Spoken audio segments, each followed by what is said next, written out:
Saviez-vous que derrière les vénérables murs du Collège de France se trouvaient des laboratoires ? Et pas n'importe quel laboratoire. Ici, une équipe du laboratoire de chimie de la matière condensée de Paris conçoit de nouveaux matériaux. Des matériaux hybrides et nanomatériaux. On essaie de faire des synthèses de nanoparticules. Et ces nanoparticules, il y a plusieurs façons de les faire. Et là, dans ce cas-là, ce sont des particules de zircone, d'oxyde de zirconium ZrO2. Ce sont des matériaux qui ont des duretés assez importantes. Et des particules, vous imaginez des sphères de 10 nanomètres à peu près de diamètre. Des particules de cette taille-là, on développe énormément de surface. Donc dans 1 gramme de matériaux, on va pouvoir développer à peu près 200 mètres carrés. Donc 1 gramme de matériaux, on a 200 mètres carrés dans la main. Et pour les applications en catalyse, c'est très très intéressant parce que les réactions se font sur les surfaces. 200 mètres carrés dans 1 gramme de matériaux ? Non, ce n'est pas de la magie. Prenez un bloc de matériau quelconque.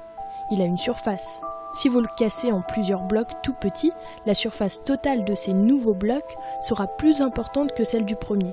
Avec les nanoparticules, on arrive à des surfaces très importantes. Contrairement aux méthodes physiques qui nécessitent des moyens énergétiques élevés par chauffage à très haute température ou en cassant la matière pour obtenir des petits objets, les matériaux dans ce laboratoire sont synthétisés par des techniques que l'on appelle ascendantes, c'est-à-dire qu'on part de petits objets, de molécules, et on les associe les unes avec les autres, de telle façon à construire des matériaux. Et ça donne finalement, d'une part, une souplesse qui est énorme, et également ça a permis de construire finalement, également, de mieux adresser finalement les édifices que l'on veut construire. Et l'essentiel de notre activité, c'est justement de comprendre, de créer d'abord, et de comprendre en fait les mécanismes de construction de ces systèmes qui sont complexes. L'idée, c'est d'avoir quelque chose de simple parce que ça intéresse aussi beaucoup les industriels, d'avoir quelque chose de simple. Et en particulier, dans ce laboratoire, on a une forte expertise sur les synthèses dans l'eau. Donc on fait beaucoup de nanoparticules dans de l'eau. Et ça, pour les industriels, c'est très intéressant parce qu'on a moins de problèmes de pollution, c'est un peu plus facile à utiliser et à mettre en œuvre. Voilà.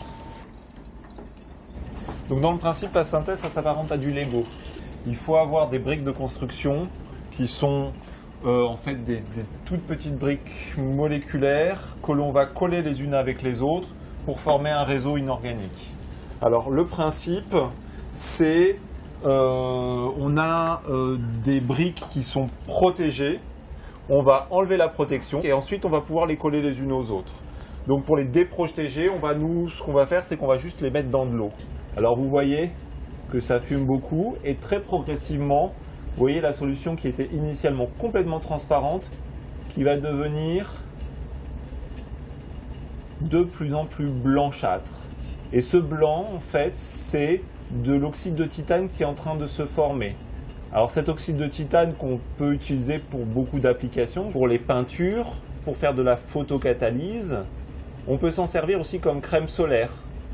Donc on va avoir par exemple des vitres auto-nettoyantes basées sur la photocatalyse ou encore sur une partie du mur anti-bruit du périphérique au niveau de la porte des Lilas est recouverte de dioxyde de titane afin de dépolluer l'air, les gaz d'échappement des voitures. On va aussi avoir une application dans la dépollution de l'eau et notamment des effluents de l'industrie textile qui contiennent des colorants. Pour mieux comprendre les systèmes sur lesquels on travaille, on est obligé d'aller regarder en fait la matière de façon très intime à une toute petite échelle. Le laboratoire est équipé de 3 spectromètres à résonance magnétique nucléaire pour sonder finement la matière solide ou liquide.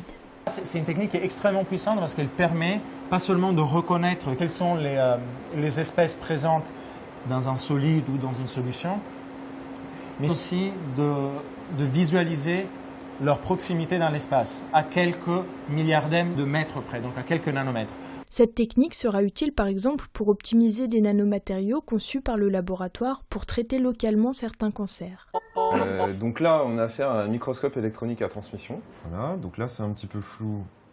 Je vais essayer de faire une mise au point. Par exemple, ce matériau-là, c'est des matériaux qu'on suppose être très actifs en catalyse. Mais sur cette image-là, on voit bien qu'il y a une coque autour qui isole la particule cristalline un gros problème qu'on se pose en ce moment, c'est comment réussir à obtenir ces particules sans la coque amorphe, et donc qui seraient directement exposées à la surface et qui pourraient avoir donc une forte réactivité. Ça, c'est les premières images qu'on a eues la semaine dernière, et où apparemment, à certains endroits, on a été capable de l'enlever ou de l'éviter. Et alors là, ça a été des explosions de joie, parce que c'est quelque chose qu'on essaie de faire depuis 2 ans. Des matériaux qui, a priori, sont formés de composantes qui sont incompatibles à l'échelle macroscopique, avec cette chimie à température ambiante et le fait qu'on structure la matière en partant de petits objets, ça permet de créer en fait des matériaux hybrides et qui sont en général des nanomatériaux ou des matériaux nanostructurés. Habituellement, pour faire du verre, on est obligé de chauffer à plusieurs centaines de degrés, donc ça détruit à peu près toutes les molécules organiques. Pour avoir de la couleur, on était obligé, donc c'était ce qu'ils faisaient à l'époque dans les vitraux, on était obligé d'utiliser des pigments minéraux. Maintenant, si on peut faire du gel à température ambiante, du verre à température ambiante, on peut lui donner beaucoup plus de fonctionnalités en mettant des molécules organiques qui ne vont pas être détruites cette fois-ci puisqu'on ne va pas chauffer. Par exemple, ici, on va utiliser du bleu de crésil avec le précurseur de verre, le théos, donc tétraéthylorthosilicate. Cette chimie permet d'associer en douceur des matériaux réputés incompatibles Voilà. pour produire des matériaux sur mesure, possédant à la fois les propriétés organiques et inorganiques. La solidité de l'acier et la capacité d'autoréparation de l'os, la souplesse de la feuille et la transparence du verre. En associant ingénieusement les composantes minérales et organiques, on peut avoir des propriétés qui sont intermédiaires et même meilleures que la matrice minérale seule ou la matrice organique seule.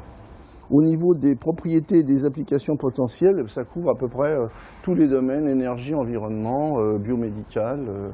Ensuite, ça dépend des cibles. Ces nouveaux matériaux peuvent être utilisés pour des formes et pour des applications extrêmement variées.